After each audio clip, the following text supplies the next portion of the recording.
Hello there guys, what is going on? Son of Chelsea back here again for another edition of Let's Talk Chelsea. Hope you're all doing well and keeping safe on this Tuesday. In today's video, I'm going to be giving my thoughts on Project Big Picture. There's been so much reaction to it after the story broke in recent days, how it could impact the Premier League moving forward. So we're going to dive into that straight away. But after that, also going to talk a little bit about Christian Pulisic, some recent quotes he gave, also his return from injury and why for me he's Chelsea's most important and biggest player this season. But before we get into any of that, I want to ask you guys, if you haven't already, hit that subscribe button and the notification bell so you never miss an upload. Also, if you're enjoying the content, please give the video a like because it helps out the channel as well.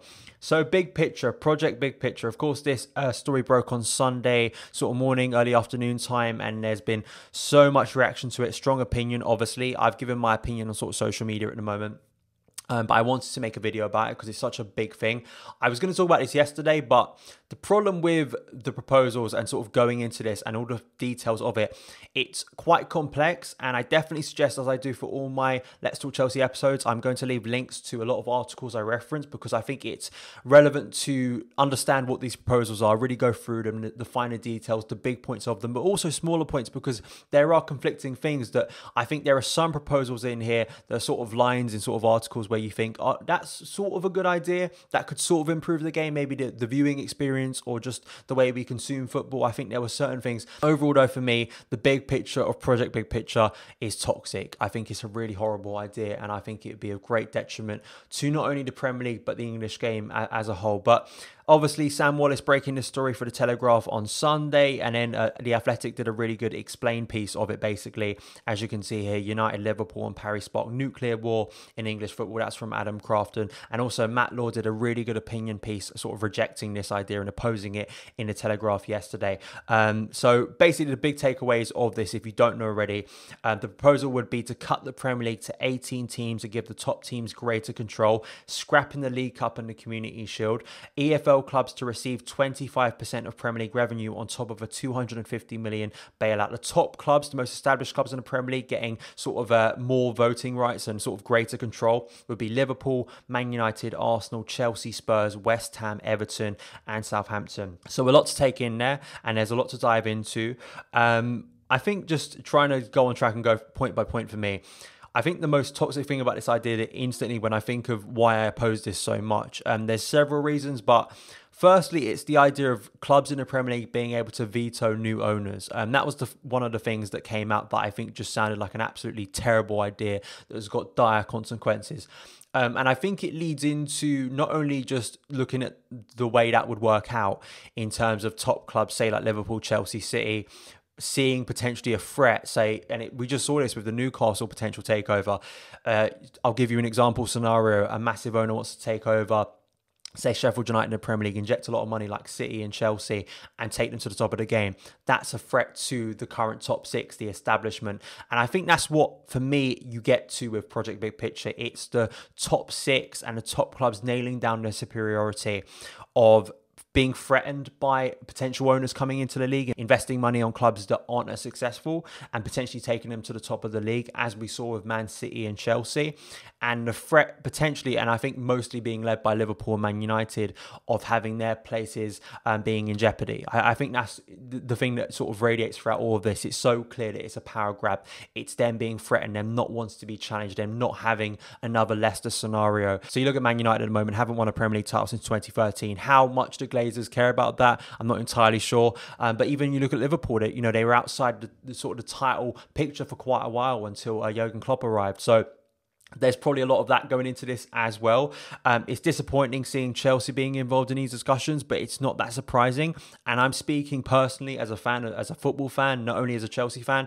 I think opposition fans would instantly just look at the fact I'm a Chelsea fan and reject sort of my ideas, which is fine. But, I'm just talking personally, individually as myself, looking at these proposals because I think they're just negative, and I think it is easy to look at the positives, and that's why there's a conflict probably by a lot of EFL clubs to these proposals of that financial sort of incentive of this, of helping them out in such a difficult time. And you could understand why so many clubs in the EFL would take this offer, because it would help them out at such a desperate time currently within football and the pandemic, fans not being allowed back in the stadiums. I absolutely understand that. I'm not having a go at EFL clubs for wanting to take this offer and seeing it as a lifesaver basically for their clubs financially, because it's such a difficult time. I think generally it's sort of the message of this that I think radiates, that is so toxic to me, that I oppose fully. Is it's not something that I think's been talked about too much, but to me, this sentiment behind Project Big Picture, it's easy to sell it that it's just corporate, out of touch people in boardrooms selling this idea that there are clubs who should be at the top and clubs that shouldn't be at the top. There should be a barrier there.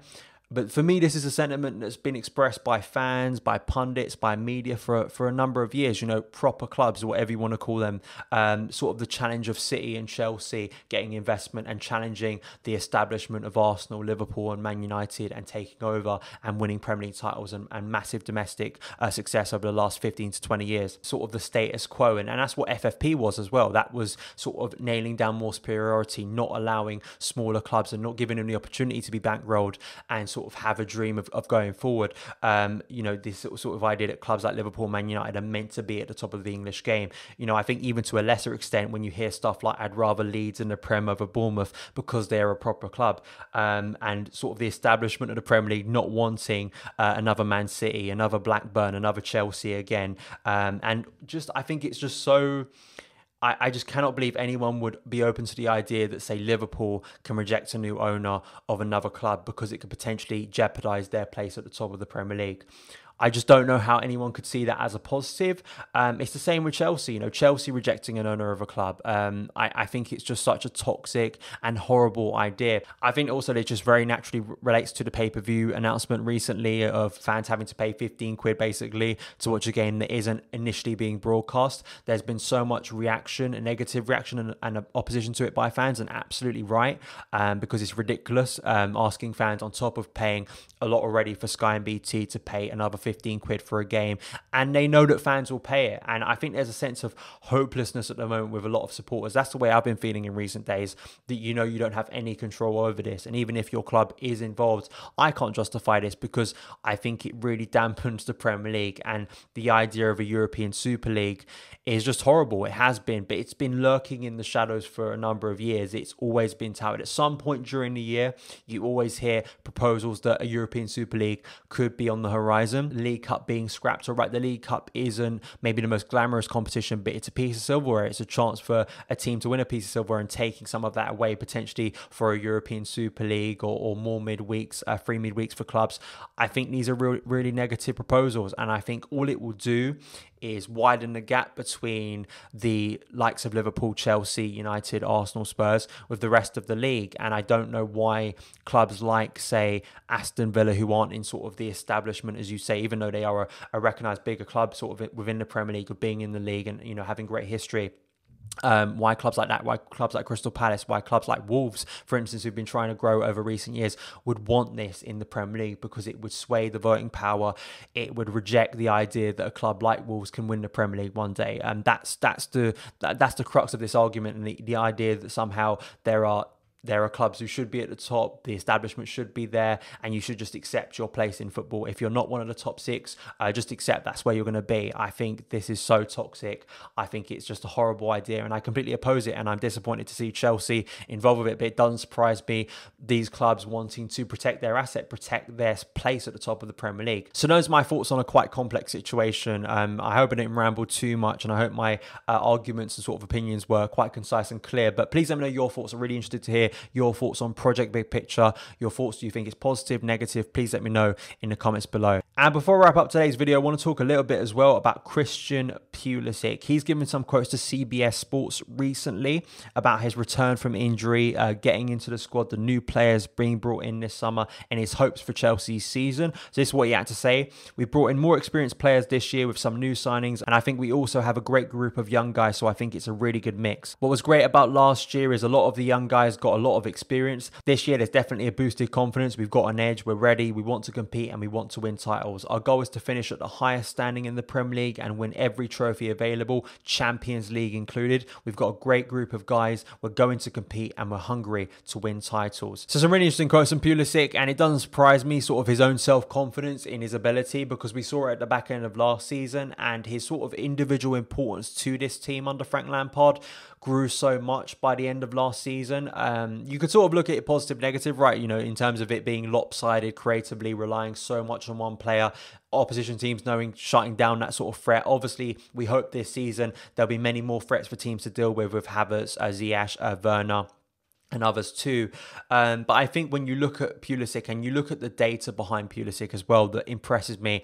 And I do believe when you look at the fact that he was injured for a large part of last season, to be honest, he missed a lot of football last year, and also adapting to a new league, a new country, new surroundings, and having that difficult settling in period. But then when you actually look at the time he was on the pitch consistently as a starting player, the stats show how good of a player he was and how good of a player he can be moving forward for Chelsea, especially in front of goal. This is from a brilliant scout report from EPL Analysis that I'll leave the link to in the description box below.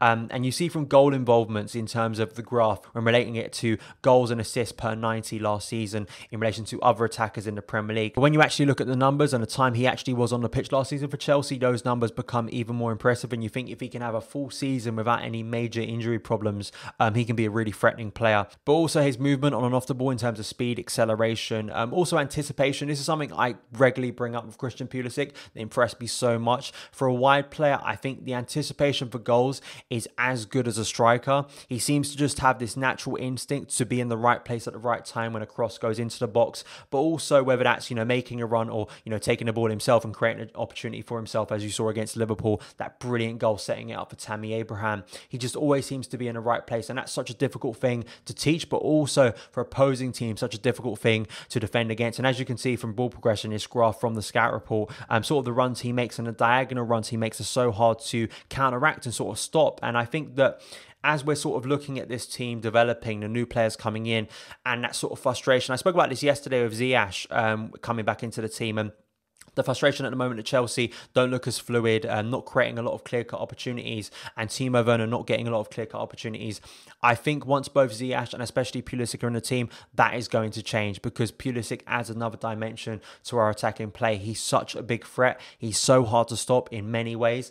And you think about, you know, teams setting up against Chelsea, if you have to deal with both Timo Werner, the speed of Christian Pulisic as well, both of those players' speed is incredible, the movement of Kai Havertz, the creativity of Ziyech, how do you stop all of those players in one game? What I think is going to allow Chelsea to do is attack in a lot of exciting and varied ways. So I'm excited to see Christian Pulisic back in the team. Great to see him off the bench against Crystal Palace, fit now and raring to go. Won't be stunned if he's starting that game against Southampton, because for me, he is our best and most important player. Please let me know your opinions on Christian Pulisic in the comments below. But that is it for this edition of Let's Talk Chelsea. Thank you guys so much for taking the time to watch it. If you did enjoy it, hit that subscribe button and the notification bell so you never miss an upload. Follow me on Twitter @SonofChelsea, and I'll see you again.